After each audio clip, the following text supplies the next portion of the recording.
नमस्कार दोस्तों, कई तो यूट्यूब चैनल पर आप सभी का स्वागत है। संपूर्ण हिंदी विषय की तैयारी को आगे बढ़ाते हुए हिंदी साहित्य से संबंधित महत्वपूर्ण प्रश्नों को उनके बीच सॉल्यूशन के साथ करते हुए आज की क्लास के कर लेते हैं हम शुरुआत, क्योंकि निरंतर अभ्यास ही है सफलता का राज। इसी उद्देश्य के साथ अधिक से अधिक महत्वपूर्ण प्रश्नों को जो है उनके अन्य तथ्यों के साथ करते हुए हम आगे बढ़ रहे हैं, ताकि परीक्षा में घुमा फिरा कर भी प्रश्नों को पूछा जाए तो आसानी से आप उनका सही आंसर दे सको। किसी भी स्टेट के अंतर्गत होने वाली टीजीटी पीजीटी हिंदी संबंधी परीक्षा हो या फिर एनटीए नेट की परीक्षा हो या कोई अदर परीक्षा हो जिसमें हिंदी साहित्य से संबंधी प्रश्न पूछे जाते हैं, उन सभी विद्यार्थियों के लिए ये क्लास काफी मददगार रहेगी। जैसे कि अभी DSSS की वैकेंसियां निकल रही है, उसमें हिंदी साहित्य से जुड़े हुए जितने भी प्रश्न पूछे जाते हैं उन सभी को देखते हुए, उनका एनालिसिस करते हुए, उन्हीं के अकॉर्डिंग हम जो है अपनी इन प्रश्न उत्तरों की प्रैक्टिस कर रहे हैं। साथ ही ये प्रश्न आप लोगों को EMRS की परीक्षा में भी हेल्प करेंगे, क्योंकि EMRS की जो परीक्षा है 40 क्वेश्चन तो आपके जो है ऑब्जेक्टिव टाइप में आएंगे और कुछ प्रश्न आपको लगभग जो है 15% आपको सब्जेक्टिव के रूप में देखने को मिलेंगे। और हम इस तरह अपने प्रश्नों को करते हुए चल रहे हैं, ताकि जो है एक दूसरे से तथ्यों के एनालिसिस करके, ताकि आप जो है रिटन का भी एग्जाम कहीं पर दो तो आसानी से उसको पास कर सको। तो देखते हैं, ज़्यादा टाइम वेस्ट न करते हुए शुरुआत कर लेते हैं आज के प्रश्न नंबर 1 से। और जो बच्चा भैया अभी तक इस चैनल से नहीं जुड़ा हुआ है तो हमारे चैनल से जुड़कर अपने जो है अधिक से अधिक तथ्यों की प्रश्न उत्तरों के अभ्यास कर सकते हो। तो प्रश्न नंबर 1 में पूछा गया है, हिंदी में स्वच्छंदतावाद का कवि किसे कहा जाता है? तो आपको ध्यान रखना है, स्वच्छंदतावाद के प्रवर्तक कौन माने जाते हैं? प्रवर्तक भी जो है श्रीधर पाठक को ही माना जाता है।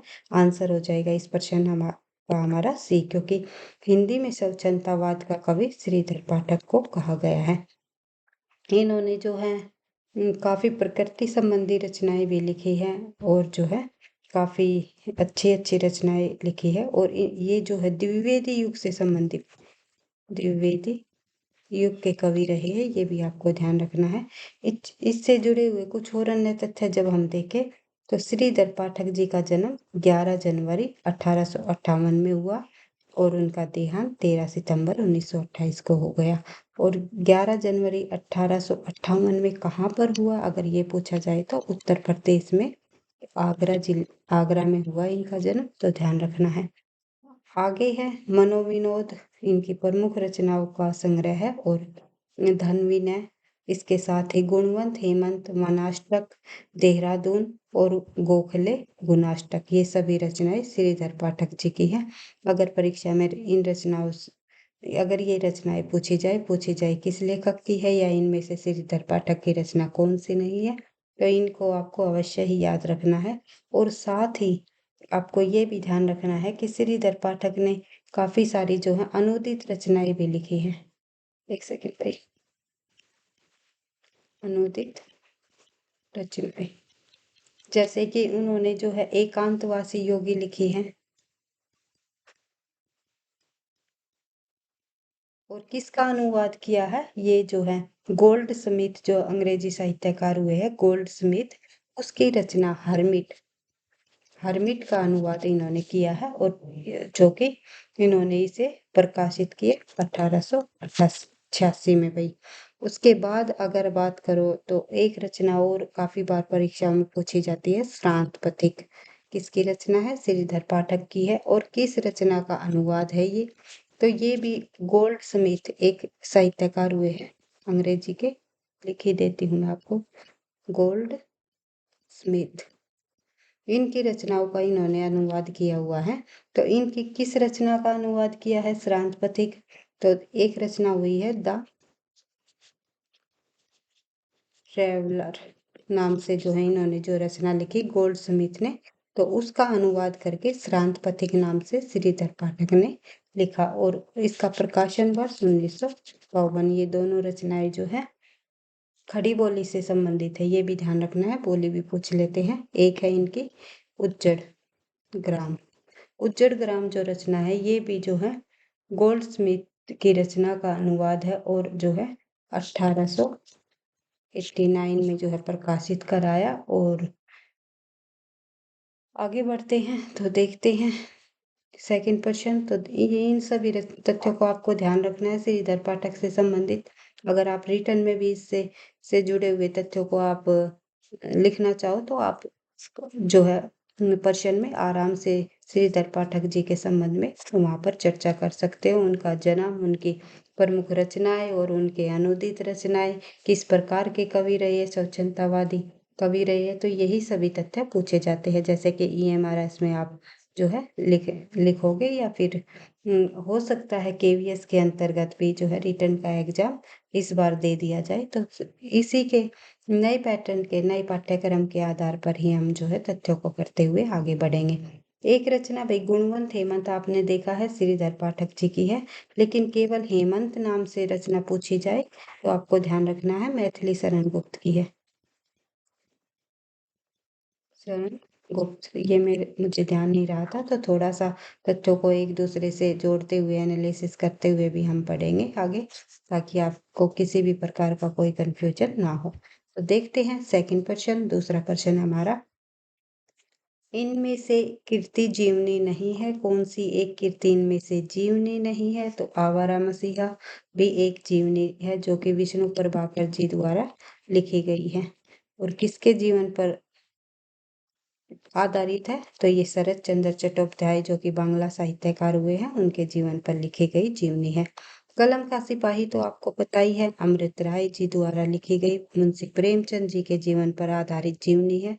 उसके बाद शिखर से सागर तक भी जो है ये जीवनी है, जीवनी संबंधी रचना है। लेकिन अनन्या से अनन्या ये आत्मकथा है, आत्मकथा संबंधी रचना है। और किसके द्वारा रचित है? प्रभा कहता। तो जुड़े हुए इससे संबंधित तथ्य देखते हैं। तो अनन्या से अनन्या स्त्री व्याख्या की आत्मकथा है, इसकी लेखिका प्रभा खेतान है। आवारा मसीहा मैंने आपको बता ही दिया, शरत चंद्र की जीवनी है और लेखक रहे हैं विष्णु प्रभाकर। कलम का सिपाही मुंशी प्रेमचंद जी की जीवनी है, लेखक रहे हैं अमृत राय। शिखर से सागर तक अज्ञे जी की जीवनी है, तो ये ध्यान रखना है, और लेखक है इसके राम कमल राय। तो आगे बढ़ते हैं। नेक्स्ट प्रश्न संध्या भाषा से अभिप्राय है। संध्या भाषा से अभिप्राय, निम्नलिखित में से ऊपर से लोक विरोधी अर्थ देने वाली किंतु साधना के विशुद्ध अर्थ को स्पष्ट करने वाली भाषा ही संध्या भाषा कहलाती है। सिद्धों की भाषा संध्या भाषा रही है। आगे बढ़ते हैं तो देखते हैं नेक्स्ट क्वेश्चन।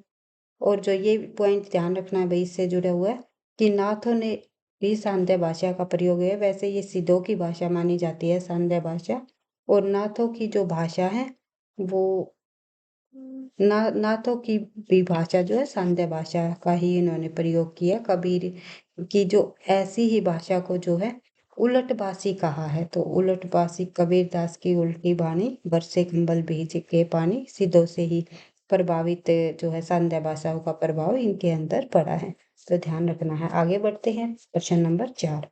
पूछा गया है हिंदी साहित्य के रीतिकाल का को श्रृंगार काल नाम में इनमें से किस साहित्यकार ने दिया? रीतिकाल को श्रृंगार काल का नाम जो है किस साहित्यकार ने दिया? तो रीतिकाल का श्रृंगार काल नाम देने वाले विद्वान रामचंद्र शुक्ल, हजारी प्रसाद द्विवेदी, विश्वनाथ प्रसाद मिश्र या फिर राम कुमार वर्मा। आंसर हो जाएगा हमारा विश्वनाथ प्रसाद मिश्र।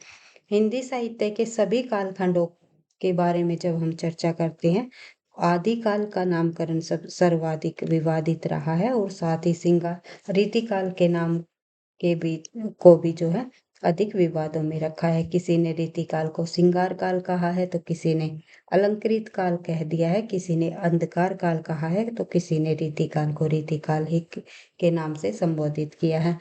जैसे कि आदिकाल को अलग अलग विद्वानों ने आदिकाल, वीरगाथा काल, वीरकाल काल जो है, आधार काल, संक्रमण काल, बीजवपन काल आदि नामों से जाना है। उसी प्रकार से विद्वानों ने रीतिकाल को भी अलग अलग नामों से जो है अभिहित किया है। तो ध्यान रखना है। आचार्य रामचंद्र शुक्ल, हजारी प्रसाद द्विवेदी और राम कुमार वर्मा ने रीतिकाल को अलग अलग नाम दिए हैं, लेकिन विश्वनाथ प्रसाद मिश्र ने रीतिकाल को क्या नाम दिया है? श्रृंगार काल। तो रामचंद्र शुक्ल ने हमेशा प्रवृत्ति को आधार बनाते हुए हिंदी के जो है नामकरण दिए हैं। तो ध्यान रखना है। आचार्य विश्वनाथ प्रसाद ने हिंदी साहित्य का अतीत, ये पॉइंट, ये जो है इम्पोर्टेंट तथ्य है। हिंदी साहित्य का अतीत किसकी रचना है? तो विश्वनाथ प्रसाद मिश्र जी की रचना है। विश्वनाथ प्रसाद मिश्र की पुस्तक का नाम है हिंदी साहित्य का अतीत। अलग अलग विद्वानों ने अलग अलग साहित्य जो ग्रंथ लिखे हैं, तो विश्वनाथ प्रसाद मिश्र ने हिंदी साहित्य के अतीत नाम से हिंदी साहित्य का इतिहास लिखा है। आचार्य रामचंद्र शुक्ल का तो पता ही है आपने, उन्होंने हिंदी साहित्य का इतिहास नाम से ही अपना जो है हिंदी साहित्य का इतिहास लिखा है रामचंद्र शुक्ल ने। तो ध्यान रखना है। जो कि कब प्रकाशित हुआ? 1929 में। और सबसे अधिक जो है इसे यही प्रसिद्ध हुआ है हमारे हिंदी साहित्य के क्षेत्र में। तो ध्यान रखना है। हिंदी साहित्य का अतीत पूछ लिया जाए तो हिंदी साहित्य का अतीत जो ग्रंथ है वो लिखा है विश्वनाथ प्रसाद मिश्र ने। इन्होंने जो है विश्वनाथ प्रसाद मिश्र ने अपने हिंदी साहित्य के अतीत ग्रंथ में आदिकाल को क्या कहा है? वीरकाल। और रीतिकाल को क्या नाम दिया है? श्रृंगार काल। इन्होंने विश्वनाथ प्रसाद ने आदिकाल को वीरकाल कहा है और रीतिकाल को श्रृंगार काल नाम से अभिहित किया है। और रामचंद्र शुक्ल ने आदिकाल को क्या नाम दिया है? वीर गाथा काल। वीर काल और वीर गाथा काल में कंफ्यूज नहीं होना है भाई, क्योंकि विश्वनाथ प्रसाद ने वीर काल कहा है तो रामचंद्र शुक्ल ने जो है वीर गाथा काल कहा है। तो ध्यान रखना है। और रीति काल को इन्होंने विश्वनाथ प्रसाद ने श्रृंगार काल कहा है और जो है आचार्य रामचंद्र शुक्ल ने रीति काल ही कहा है। तो ध्यान रखना है। आगे बढ़ते हैं। मिस्र बंधुओं ने रीति काल को अलंकृत काल कहा है। आचार्य रामचंद्र शुक्ल ने रीति काल को रीति काल व उत्तर मध्य काल कहा है। जैसे कि मैंने आपको पहले ही बताया है कि दोहरे नामकरण की प्रवृत्ति को अपनाया है इन्होंने। नामकरण की प्रवृत्ति किसने अपनाई है हिंदी साहित्य के कालखंड के विभाजन में? तो रामचंद्र शुक्ल ने। ये प्रश्न भी पूछा जाता है। और ये भी ध्यान रखना है कि इन्होंने जो है जैसे कि आदिकाल को इन्होंने अभी प्रवृत्ति के आधार पर उनकी जो है उस समय की तत्कालीन जो है क्या विशेषताएं रही, क्या प्रवृत्तियां रही, उसके आधार पर जो है आदिकाल को वीर गाथा काल तो कह दिया, लेकिन आदिकाल को भी कहना जो है उचित ठहराया। ऐसा नहीं है कि उन्होंने जो अपना नाम दे दिया वो दूसरा नाम जो है उन्होंने का विरोध किया है, ऐसा बिल्कुल भी नहीं है। तो इन्होंने शुक्ल जी ने हमेशा दोहरे नामकरण की प्रवृत्ति को अपनाया है आदिकाल जो जितने भी हिंदी साहित्य के कालखंड हुए हैं उनके अंदर। तो ध्यान रखना है। और आधुनिक काल को इन्होंने प्रवृत्ति के आधार पर जो है गद्य काल की संज्ञा दी है रामचंद्र शुक्ल ने। किसको? आधुनिक काल को। शुक्ल जी की बात ही कर रहे हैं भाई, क्योंकि आधुनिक काल में ही जो है गद्य लेखन की शुरुआत हो चुकी थी, इसलिए उन्होंने गद्य काल कहा है। फिर बात करते हैं राम कुमार वर्मा की। राम कुमार वर्मा ने कला काल कहा है। रीति काल की बात कर रही है। अब हम कंफ्यूज नहीं होना है। जो मैं आपको बता रही हूँ उसको बिल्कुल ध्यान से समझते हुए करना है, ताकि आप जब प्रश्न उत्तरों की प्रैक्टिस करोगे तो जितने भी मेरे द्वारा जो तथ्य बताए गए हैं अधिकतर प्रश्न वहीं से आपको जो है देखने को मिलेंगे और आपका बेस भी मजबूत हो जाएगा। तो इसलिए मैं आपको कहती हूँ कि अधिक से अधिक तथ्यों को अगर आप समझ के साथ तथ्यों की बार बार रिवीजन करोगे तो अवश्य ही आपको सफलता मिलेगी। यहीं से जो है आपके पॉइंट पॉइंट नंबर से ही जो आपका सिलेक्शन रह जाता है। तो इसलिए बिल्कुल तथ्यों को ध्यान से समझते हुए चलना है। 0.25 के साथ जो है D+B के अंतर्गत नेगेटिव मार्किंग भी होती है। तो इन सभी चीज़ों को ध्यान रखते हुए हम अपनी जो है तैयारी को धीरे धीरे आगे बढ़ा रहे हैं। तो जो बच्चा अभी तक हमारे इस चैनल से नहीं जुड़ा है तो प्लीज़ एक दूसरे के साथ जो है शेयर कीजिए और जुड़ करके अपनी तक प्रश्नों की अधिक से अधिक प्रैक्टिस करें। और भाई वीडियो पसंद आती है, लगता है आपकी परीक्षाओं के लिए ये तथ्य हेल्पफुल रहेंगे, ये प्रश्न हेल्पफुल रहेंगे, तो प्लीज़ वीडियो को आप लाइक करते हुए भी चले, ताकि मुझे भी नेक्स्ट क्लास बनाने का मोटिवेशन मिलता रहे। साथ साथ जो है कमेंट बॉक्स में कमेंट भी अवश्य किया करें। आगे बढ़ते हैं। राम कुमार वर्मा की बात कर लेते हैं। तो इन्होंने रीतिकाल को कलाकाल की संज्ञा दी है। डॉक्टर रसाल ने काव्य कलाकाल कहा है और उसके बाद जो है विश्वनाथ प्रसाद मिश्र की तो हमने बात ही कर ली, रीतिकाल को श्रृंगार काल कहा है। आगे बढ़ते हैं। नेक्स्ट क्वेश्चन है हमारा, बाल चंद बिजबाई भाषा दुहु नहीं लगन दूजन हासा। तो ये पंक्तियां है, तो पंक्तियों संबंधी भी प्रश्न परीक्षाओं में पूछे जाते हैं। तो उपयुक्त पंक्तियां किसकी है? तो उपयुक्त पंक्तियां जो है ये बालचंद बिजबाई भाषा विद्यापति जी द्वारा रचित है। तो देखते हैं।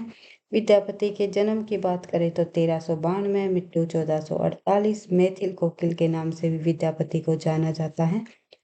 मैथिल कोकिल क्यों कहा जाता है इन्हें मैथिल कोकिल? क्योंकि जो पदावली रचना है मैथिली भाषा में लिखी इन्होंने, और जो है इसमें राधा कृष्ण संबंधी पद इन्होंने यहाँ पर दर्शाए है, और इतनी प्रसिद्ध हुई थी कि इनकी प्रसिद्धि का आधार जो है, ख्याति का आधार ये रचना लिखी, इसलिए इन्हें मैथिल कोकिल कहा गया। संस्कृत भाषा में भी रचनाएं लिखी इन्होंने। मैथिली भाषा में तो मैंने आपको बता दिया, पदावली रचना लिखी, और अवहट भाषा में इन्होंने कीर्ति लता और कीर्ति पताके की रचना की। तो देखते हैं, उन्होंने 1 दर्जनों का प्रणयन किया, जिसमें कीर्ति लता, कीर्ति पताका और पदावली मुख्य है। पदावली विद्यापति की ख्याति का मुख्य आधार है। विद्यापति की प्रसिद्ध जो काव्य पंक्तियां है वो है, बालचंद बिजबाई भाषा दुहु नहीं लगन दूजन हासा। तो आगे बढ़ते हैं। नेक्स्ट क्वेश्चन हम देखते हैं, क्वेश्चन नंबर 6। आचार्य हजारी प्रसाद द्विवेदी को केंद्र में रखकर लिखी गई पुस्तक व्योम केश दरवेश के लेखक कौन है? व्योम केश दरवेश नामक जो रचना है, एक जीवनी परक रचना है, जीवनी रही है। ये किसकी जीवनी है? तो ये हजारी प्रसाद द्विवेदी की जीवनी है। यहाँ पर इसके लेखक पूछे हुए हैं, कौन है इसके लेखक? तो ध्यान रखना है, व्योम केश दरवेश जो है हिंदी साहित्य में जीवनी के क्षेत्र में माना जाता है कि ये चौथे नंबर की सर्वश्रेष्ठ जीवनी है। तो राजदेव सिंह, विश्वनाथ त्रिपाठी, केदारनाथ सिंह या रमेश कुंतल मेघ, आई थिंक इसके रचनाकार विश्वनाथ त्रिपाठी है। तो आगे देख लेते हैं। व्योम केश दरवेश आचार्य हजारी प्रसाद द्विवेदी की जीवनी है, जिसके लेखक जो है विश्वनाथ त्रिपाठी है। इसका प्रकाशन 2011 में हुआ। यह हिंदी साहित्य के क्षेत्र में अब तक की 3 श्रेष्ठ जीवनियों में से, जैसे कि कलम का सिपाही किसने लिखी? अमृत राय ने। मुंशी प्रेमचंद जी के जीवन पर आधारित है। निराला की साहित्य साधना किसने लिखी? रामविलास शर्मा ने, जो कि निराला जी के जीवन पर आधारित है, रामविलास शर्मा ने। उसके बाद आवारा मसीहा का तो आपको पता ही है, विष्णु प्रभाकर जी द्वारा लिखी गई और शरत चंद्र चट्टोपाध्याय जी के जीवन पर आधारित है। तो देखते हैं, बढ़ते हैं। तो चौथे नंबर, ये 3 सर्वश्रेष्ठ जीवनियां मानी जाती है हिंदी साहित्य में लिखी हुई, और चौथे नंबर की जीवनी है जो कि सर्वश्रेष्ठ मानी गई है, वो है व्योम केश दरवेश, जो कि हजारी प्रसाद जी के जीवन पर आधारित विश्वनाथ त्रिपाठी जी की जीवनी है। इस पुस्तक में रचना और रचनाकार शीर्षक के अंतर्गत द्विवेदी जी पर लिखे गए आलोचनात्मक आलेख भी एकत्रित संकलित है। एकत्रित संकलित है। तो देखते हैं, प्रश्न नंबर 7, आवारा मसीहा किसकी जीवनी है? कई बार हम चर्चा कर चुके हैं, शरत चंद्र जी की जीवनी है।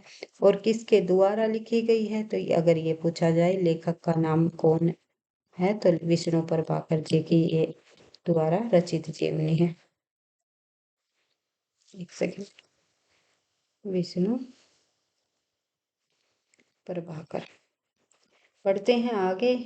इससे जुड़े हुए कुछ और अन्य तथ्य देखोगे तो देखते हैं। यहाँ पर साहित्यकार शरतचंद्र जी की जीवनी आवारा मसीहा है, जिसके लेखक विष्णु प्रभाकर है। प्रेमचंद जी की जीवनी कलम का सिपाही के रचनाकार अमृत राय है। पंत की जीवनी सुमित्रानंदन पंत, पंत की जीवनी सुमित्रानंदन पंत, पंत के जीवन और साहित्य के रचनाकार, सॉरी भाई, यहाँ पर आप ये देख सकते हो कि जो पंत जी के जीवन पर आधारित जो जीवनी है उसका नाम है सुमित्रानंदन पंत जीवन और साहित्य।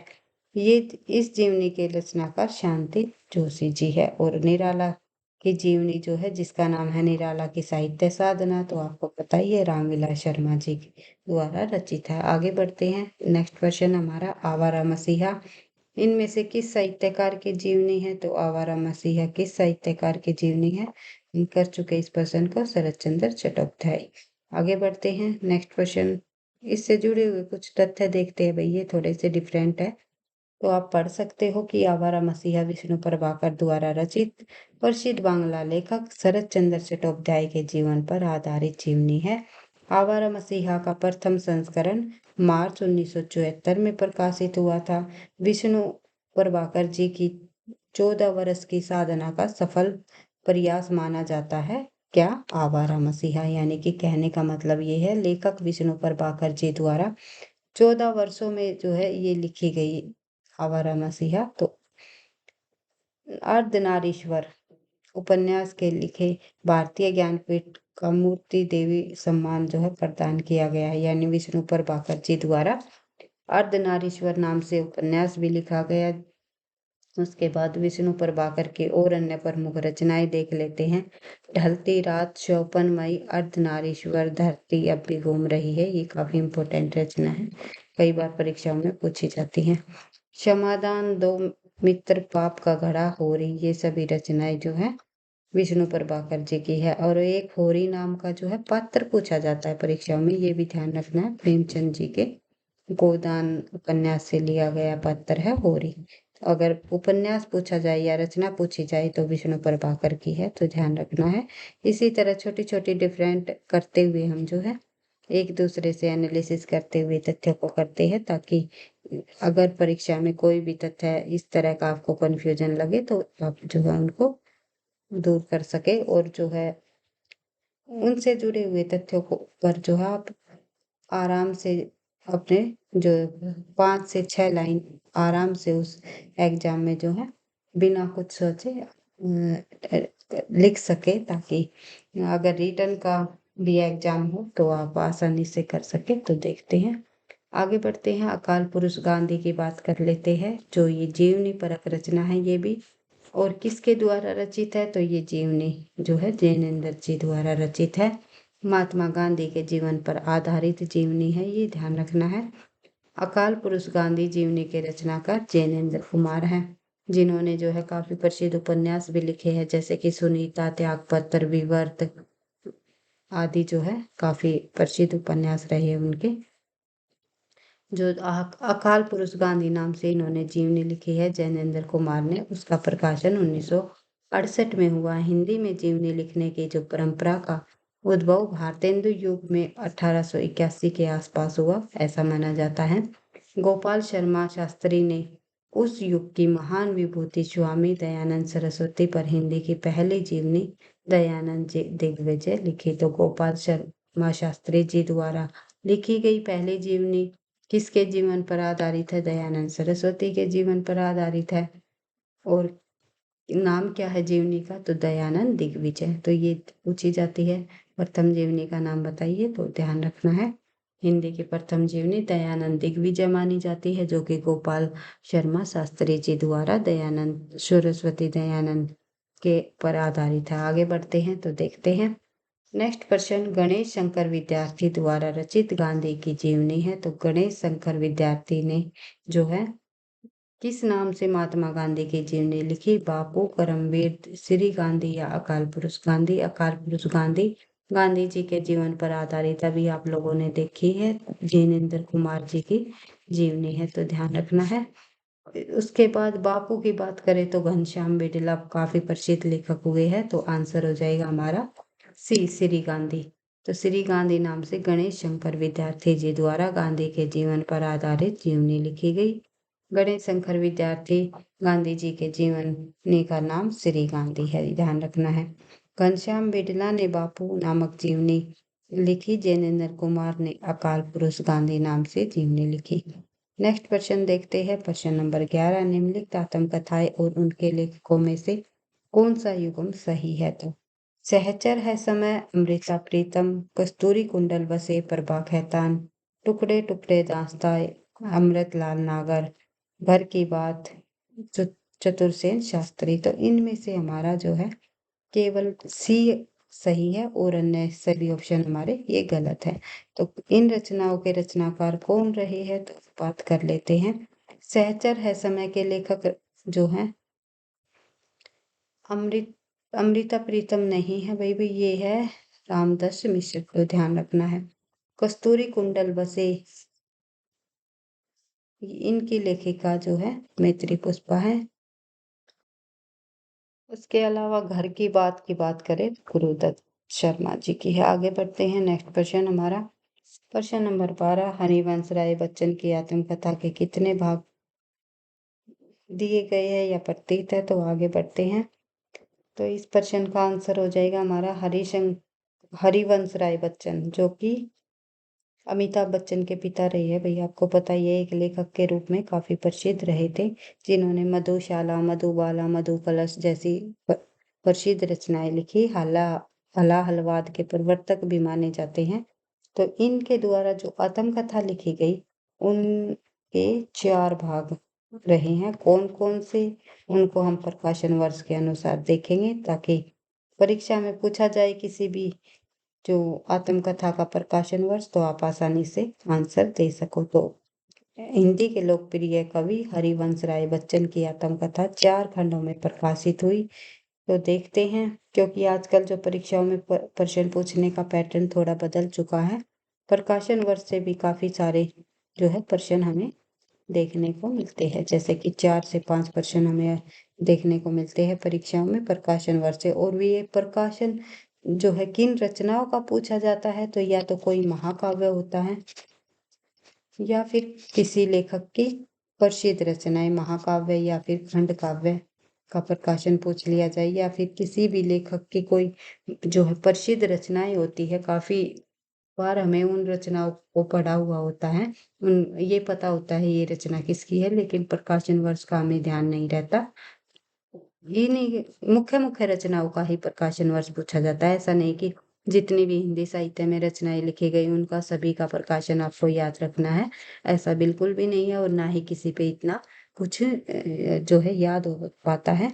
कहने का मतलब मेरा ये है, जितनी भी मुख्य मुख्य रचनाएं हैं, उनके प्रकाशन वर्ष को हम जो है साथ साथ रिवाइज करते हुए चलेंगे, ताकि एक नंबर आपका पक्का हो जाए। वहां पर जो है पॉइंटों से आपका सिलेक्शन रह जाता है, मैं ये आपको बार बार बताती हूँ। तो इसलिए आपको प्रकाशन वर्ष को भी ध्यान में रखते हुए तथ्यों को करना है। तो कहने का सिर्फ इतना सा मतलब है मेरा, तो सीधा सीधा तो मैं चाहती हूँ कि जो बच्चे मुझसे जुड़े हो, बिल्कुल अच्छे से तैयारी करें आपकी, ताकि इन्हीं तथ्यों में से जब आपको परीक्षा में प्रश्न देखने को मिले, तो एक अलग ही खुशी हो कि हमने ये प्रश्न कई बार पढ़े हुए हैं, काफी बार हम जो है इनकी प्रैक्टिस कर चुके हैं, और गलती होने का बिल्कुल भी चांस ना हो।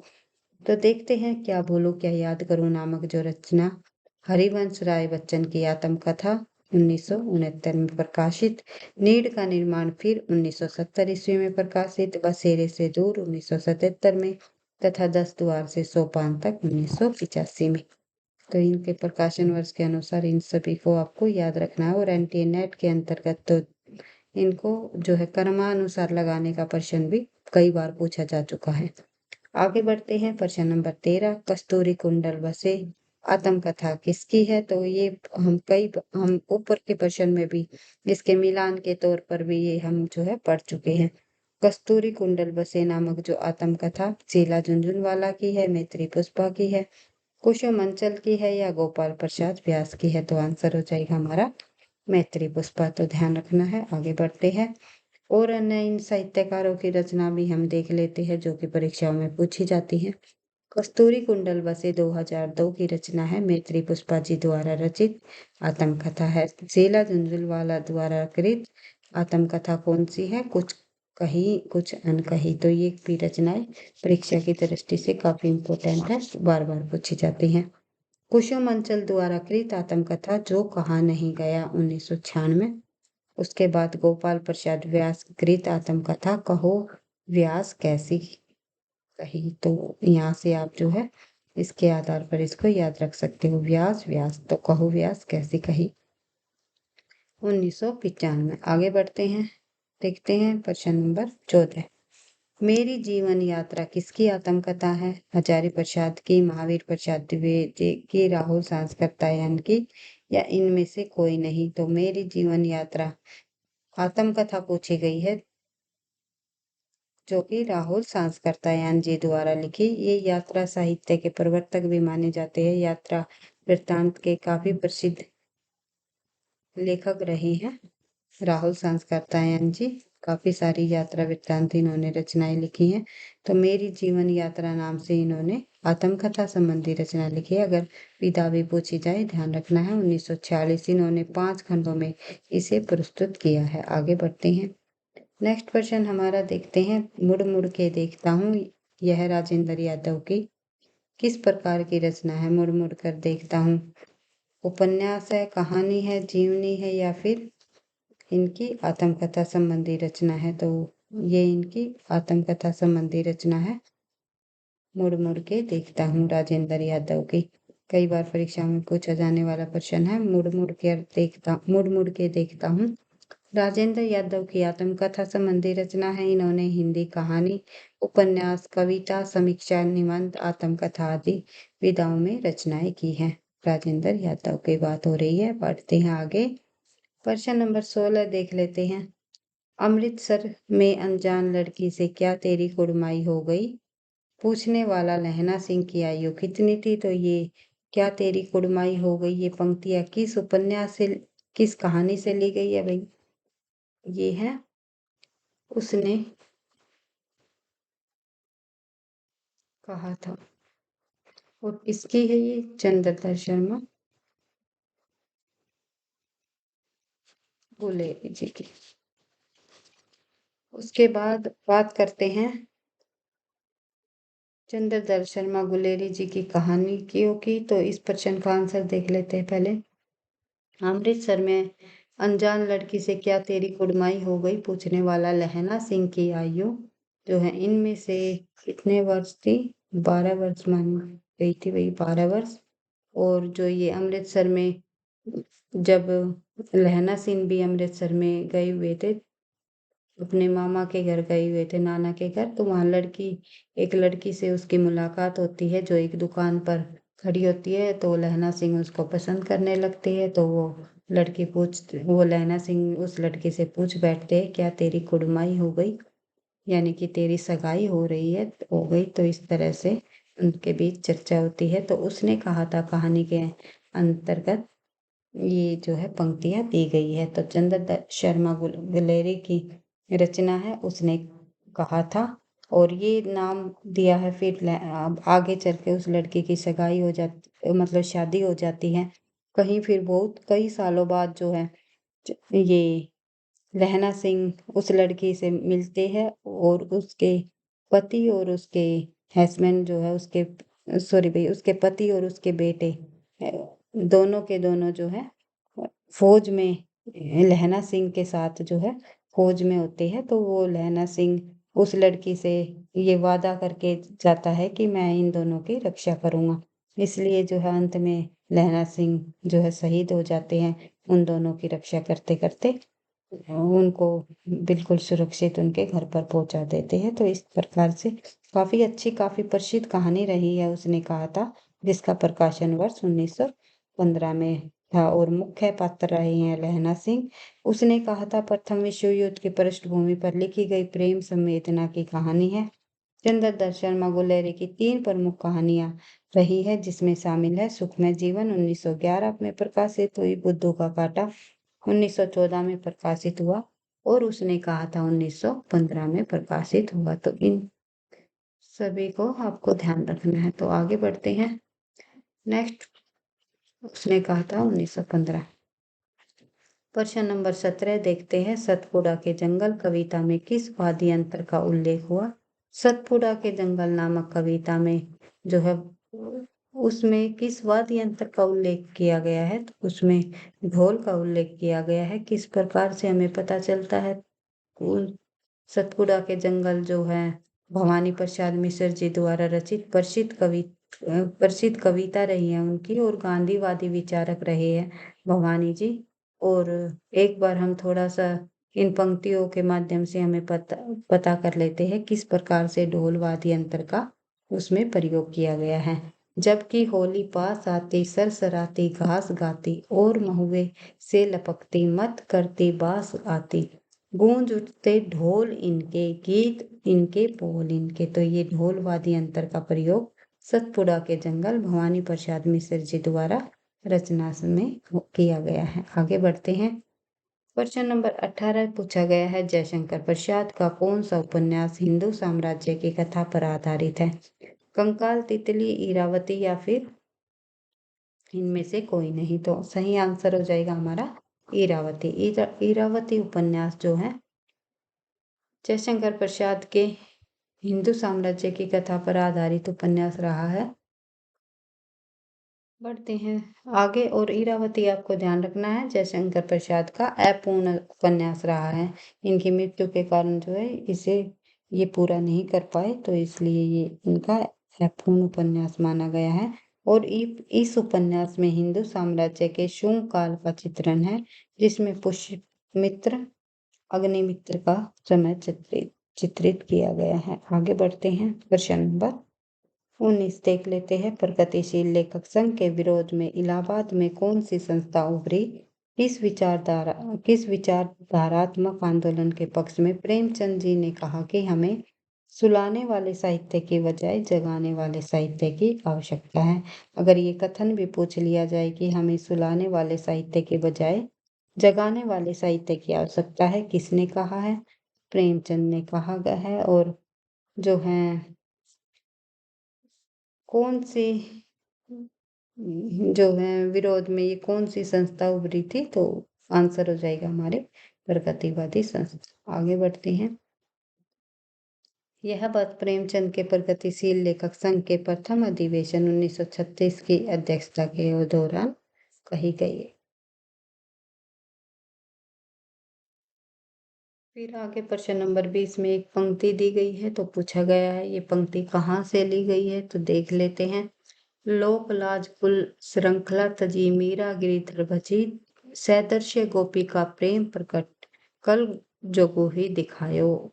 ये मीराबाई के विषयक छप्पे की उक्त पंक्तियां कहाँ से ली गई है, कहाँ से उद्धृत है? तो ध्यान रखना है ये भक्तमाल की पंक्तियां हैं। भक्तमाल जो रचना है वो किसके द्वारा रचित है? नाभा दास जी द्वारा रचित है। उसके बाद देखते हैं भाई, लोक लाज कुल श्रृंखला तजी मीरा गिरिधर अली, सैदर्श गोपी का प्रेम प्रकट कल जोगु ही दिखायो। मीराबाई विषयक छप्पे की उक्तियां भक्तमाल से ली गई है। और जो है भक्तमाल रचना नाभादास की है। नाभादास अगरदास जी के शिष्य रहे हैं। ये कई बार परीक्षा में पूछा जाता है। नाभादास जी के गुरु कौन है? तो अगरदास।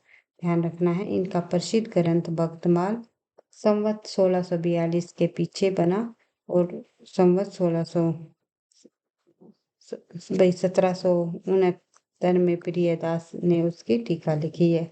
यानी कि सीधा सीधा ये प्रश्न पूछा जाता है कि भक्तमाल की टीका किसके द्वारा लिखी गई? आंसर हो जाएगा प्रियदास। आगे बढ़ते हैं। इस ग्रंथ में 200 भक्तों के चमत्कारपूर्ण चरित्र 316 छप्पों में लिखे गए। तो भक्तमाल में कितने भक्तों के जीवन का चरित्र दर्शाया गया है? तो ध्यान रखना है 200।